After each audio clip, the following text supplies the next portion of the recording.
안녕하십니까?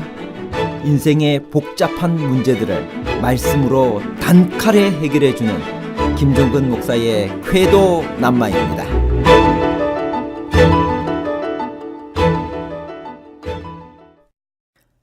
제가 어느 교회를 방문했을 때 친구를 사고로 잃고 교회를 나오지 않는 한 여청년을 만났습니다. 그녀는 제게 울부짖었습니다.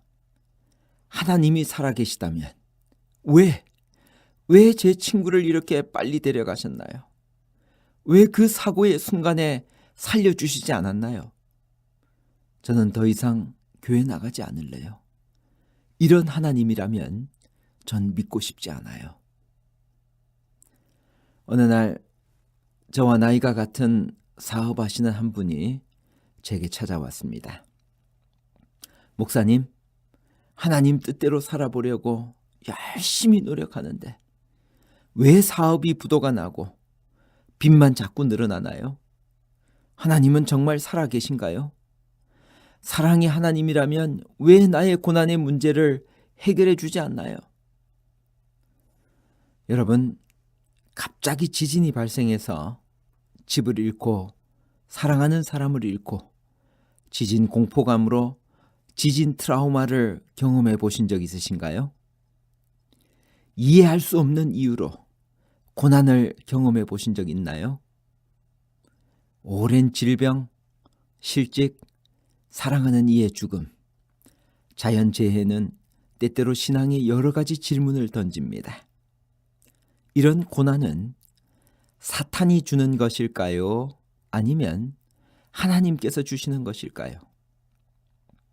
기독교인의 고난 문제와 관계된 복잡한 문제를 하나님 말씀의 가르침으로 명쾌하게 해결해 드리겠습니다. 사람이 고난당하는 것이 하나님의 뜻인가요? 에레미야 애가 3장 33절. 주께서 인생으로 고생하게 하시며 근심하게 하심은 본심이 아니시로다.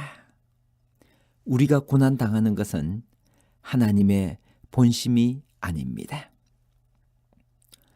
왜 그렇다면 고난이 이 세상에 가득하게 되었을까요? 로마서 3장 21절. 모든 사람이 죄를 범하였음에 인간이 죄를 짓게 되었고 그 죄 때문에 이 세상에 고난이 오게 된 것입니다. 그러면 왜 우리가 고난에 빠지게 되는 것인가요? 야고보 1장 14절 15절. 오직 각 사람이 시험을 받는 것은 자기 욕심에 끌려 미혹됨이니 욕심이 잉태한즉 죄를 낳고 죄가 장성한즉 사망을 낳느니라. 모든 시험의 근원은 악한 것들에 대한 인간 자신의 욕심 때문입니다. 그리고 그 욕심은 죄를 낳고 결국은 사망하게 되는 것입니다. 하나님은 우리의 고난에 무관심하신가요? 이사야 43장 2절. 내가 물 가운데로 지날 때 내가 함께할 것이라. 강을 건널 때 물이 너를 침몰치 못할 것이며 내가 불 가운데로 행할 때 타지도 아니할 것이요 불꽃이 너를 사르지도 못하리니. 하나님은 경건하게 살아가는 그리스도인들에게 어떤 시험만 허락하시나요? 고린도전서 10장 13절. 사람이 감당할 시험 밖에는 너희에게 당한 것이 없나니 오직 하나님은 미쁘사 너희가 감당치 못할 시험 당함을 허락지 아니하시고 시험 당할 즈음에 또한 피할 길을 내사 너희로 능히 감당하게 하시느니라. 예수님도 우리와 같은 고난을 당하셨나요? 히브리서 5장 8절. 그가 아들이시면서도 받으신 고난으로 순종함을 배워서 하나님의 아들이신 예수께서 육체를 취하시고 이 땅에 오셔서 고난을 당하셨습니다. 고난을 통해서 배우는 유익은 무엇일까요? 시편 119편 71절. 고난 당한 것이 내게 유익이라.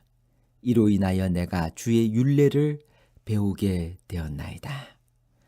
저는 군대에서 특공대 생활을 하면서 왜 하나님께서 제게 이런 혹독한 고난을 허락하셨는지 제대 후에 알게 되었습니다. 안 되면 되게 하라. 할 수 있다.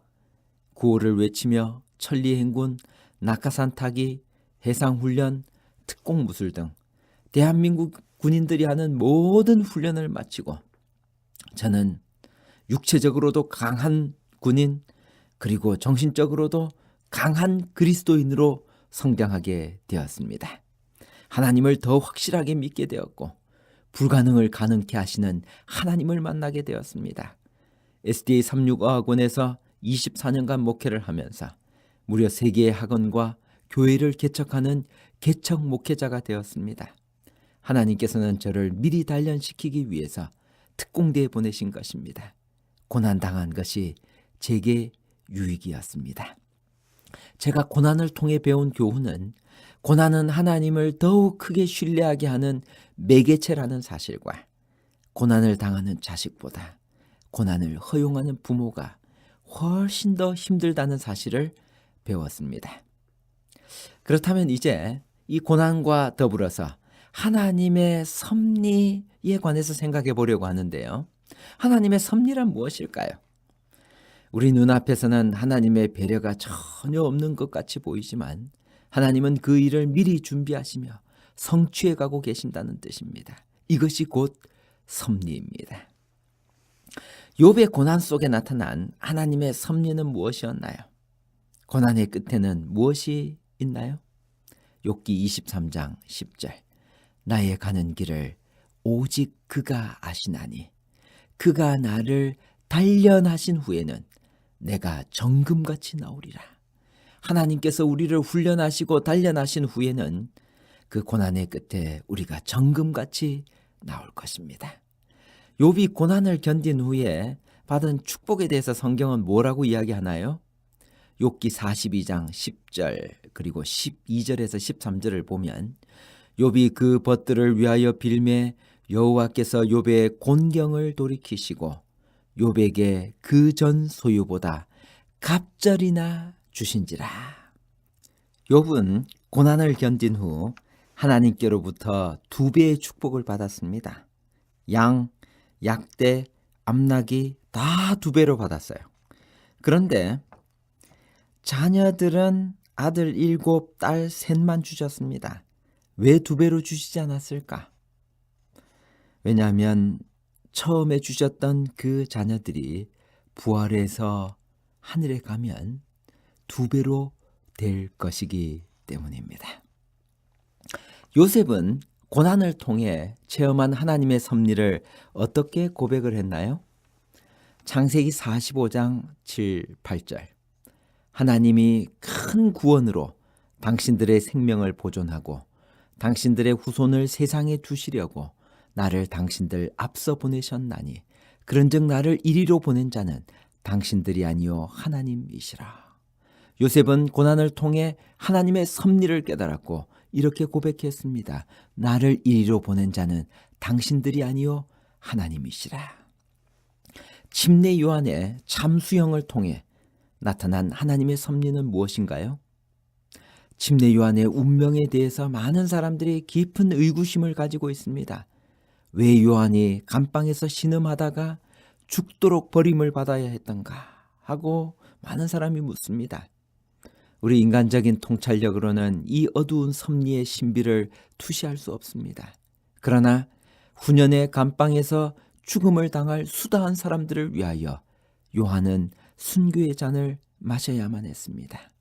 예수를 따르는 자들이 외로운 옥중에서 신음하고 칼이나 고문대나 화영주에서 죽임을 당하여 겉으로는 하나님과 사람에게 버림을 당한 것처럼 보일 때 그리스도께서 친히 그의 충성됨을 증거하셨던 침례 요한도 그와 유사한 경험을 겪었다는 생각에 그들의 마음이 얼마나 든든함을 느낄 것인가요? 결론적으로 첫째, 사람이 고난당하는 것은 하나님의 본심이 아닙니다. 둘째, 하나님은 우리가 고난당할 때 함께 하시겠다고 약속하셨습니다. 셋째, 욥처럼 경건하게 살아가는 그리스도인도 고난을 당할 수 있습니다. 넷째, 고난 당한 것이 우리에게 유익이 될 수 있습니다. 다섯째, 하나님께서 우리를 단련하신 후에 고난의 끝에는 우리가 정금같이 나오게 할 것입니다. 오직 의인은 믿음으로 말미암아 살리라는 로마서 1장 17절의 말씀을 기억하시고 고난을 믿음으로 극복합시다. 하나님은 실수하지 아니하시고 우리를 돌보시는 분이시며 늘 우리 편이십니다. 성도가 당하는 모든 고난에는 하나님의 섭리가 있습니다. 고난은 하나님의 변장된 축복입니다. 감사합니다.